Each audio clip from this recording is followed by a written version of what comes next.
My husband died in a car accident, and I buried him. But 6 months later, I saw him, alive, standing in a grocery store, buying milk like nothing ever happened. And what I discovered next was worse than death. My name is Lisa. I'm 42 years old, and the story I'm about to tell you, it's not fiction. It's my real life. My husband died in a car accident. At least, that's what they told me. It was the 17th of June, 2023.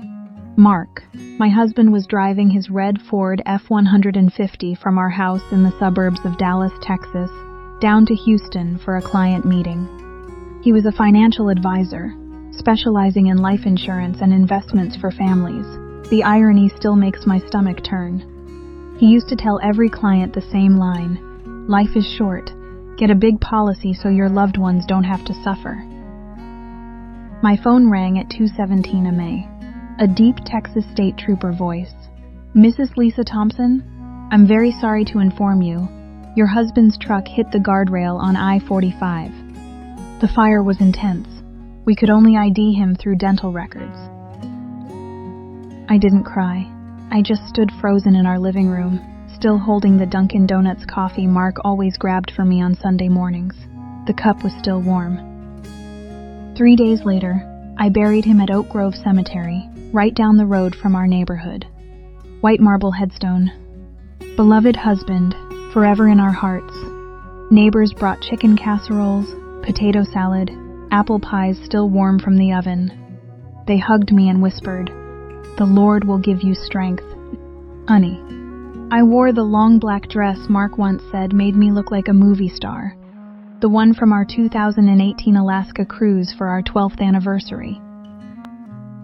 I mourned him, truly, for 6 long months. Every morning I woke up and ran my fingers over his favorite blue flannel shirt he wore when grilling in the backyard. I left his toothbrush in the holder right where it always was. His empty spot in the driveway stayed empty. No one parked there. I couldn't sell the house. That 2-story colonial with the white picket fence, the wooden porch swing, the backyard where the maple leaves turn fiery red every fall. That was our dream home we bought in 2015. We talked about kids, but God didn't give us any, so we had each other, or so I thought. I joined the Widows Support Group at the local Baptist church. I learned how to live alone. I learned how to not break down every time Tennessee Whiskey came on the radio, because that was the song Mark used to slow dance to with me in the living room, his arms around my waist, singing off-key into my ear. I even started dating again, a kind man named David, an engineer at an oil company, but every time David touched my hand, I felt Mark. Then one day, I saw him. January 2024. Texas winter, cold enough to cut through your coat. I drove my Toyota Highlander to the Kroger on Preston Road for milk and bread. Hoodie too big. It was Mark's. Hair in a messy bun, sunglasses even though the sky was gray. I pushed my cart through the dairy aisle, grabbing the usual organic 2% milk. And I froze. About 10 feet away, a man was picking out a carton of eggs. Brown leather jacket, faded Levi's jeans, New Balance sneakers, the exact pair I bought him for his 40th birthday. He turned. It was Mark. Same square jaw, same small scar above his left eyebrow from a bike crash in 2019, same crooked smile when he laughed. He was on the phone, chuckling softly. "Yeah, babe, I'll grab extra peanut butter for you." The milk carton slipped from my hand. It hit the floor with a loud splat. People stared. I didn't care. My heart hammered so hard I thought it would explode out of my chest. I thought I was hallucinating. Maybe I'd taken too many sleeping pills the night before. Maybe this was a dream I could wake up from. I followed him. He paid with a Visa card, walked out to the parking lot. I jumped in my car and tailed him through 3 streets. He pulled up to a small gray apartment complex in Irving, only about 25 minutes from our house. A blonde woman in a pink sweater opened the door. He wrapped his arms around her, kissed her deeply right there on the doorstep. A lover's kiss.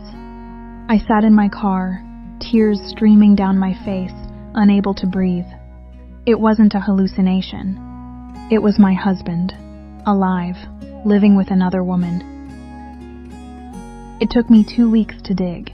I hired a private investigator, Mike, ex-Dallas PD, $3,500 a week. I sold the Diamond Eternity band Mark gave me for our 10th anniversary to pay for it. Mike sent me a 47-page PDF report. Mark didn't die. He staged the whole thing. He found a homeless man roughly his build, caused the crash, set the truck on fire, swapped dental records he had access through his insurance clients and a shady dentist contact. He fled to Mexico for 3 months, came back as Michael Reynolds. New life, new identity. Why? Insurance money. We had 2 life policies totaling $1.8 million. I was the beneficiary, but 2 years earlier, Mark secretly created a trust that funneled part of the payout into an account only he could access after death. He also had $400,000 in gambling debts from online poker and failed crypto bets. He didn't want me to know. He didn't want a messy divorce splitting everything. So he chose the easy way out, fake his death. And the woman? Rachel, 32. Bank teller he'd advised on investments. They'd been having an affair since 2021. Mark promised her a fresh start in California beach house. No debts, no boring wife like me. Everything was a lie. His death, every "I love you forever," even the last forehead kiss he gave me before he drove off that morning, a lie. I sat alone in the living room, clutching Mike's report, tears soaking the pages. I remembered our Vegas wedding under the neon lights, him down on one knee saying, "Lisa, I'll never leave you." I laughed through the sobs. Bitter. "Yeah, you didn't leave. You just pretended to die." I didn't sleep for 2 days. I thought about ending it all. Thought about burning the house down. But then I thought about every woman out there who's been betrayed by the man she trusted most. The one who promised forever. I wasn't going to become a real widow. I was going to make him pay. On the 12th of February 2024, I put on the same black dress from his funeral, light makeup, a spritz of the Chanel perfume he bought me years ago. I drove to that Irving apartment. I knocked. Rachel opened the door. Mark stood behind her, coffee mug in hand. When he saw me, his face drained of color like he'd seen a ghost. "Lisa, baby." I didn't scream. I didn't cry. I just looked him dead in the eyes. Voice calm and chilling. "Hey, honey, I thought you were dead. Or, should I call the police and tell them my husband's come back to life?" He tried to bolt. Rachel screamed. I stood perfectly still. Cops arrived in 8 minutes. FBI got involved, federal insurance fraud. They cuffed Mark right in front of me. Rachel sobbed, begging. Mark looked at me one last time, eyes bloodshot. "Lisa, I'm so sorry." I smiled. First real smile in 8 months. "No need to apologize. You just lost everything. The insurance money's getting clawed back. The house will be sold. And you're looking at 15 years minimum." Today, Mark's awaiting trial in Collin County Jail. Rachel's facing accessory charges. I sold the colonial house, moved into a smaller apartment in Plano. I don't cry anymore. I took my life back. Sisters, if you're listening to this and you've ever been betrayed by the man you loved most, remember this. Sometimes death isn't the most painful ending. Betrayal is. It kills you slowly from the inside. But you can survive. And you deserve real happiness. And never, ever trust an easy death. Because sometimes, the dead guy is just buying milk at Kroger. So tell me honestly, if you saw your dead husband alive, living with another woman, what would you have done? Would you walk away?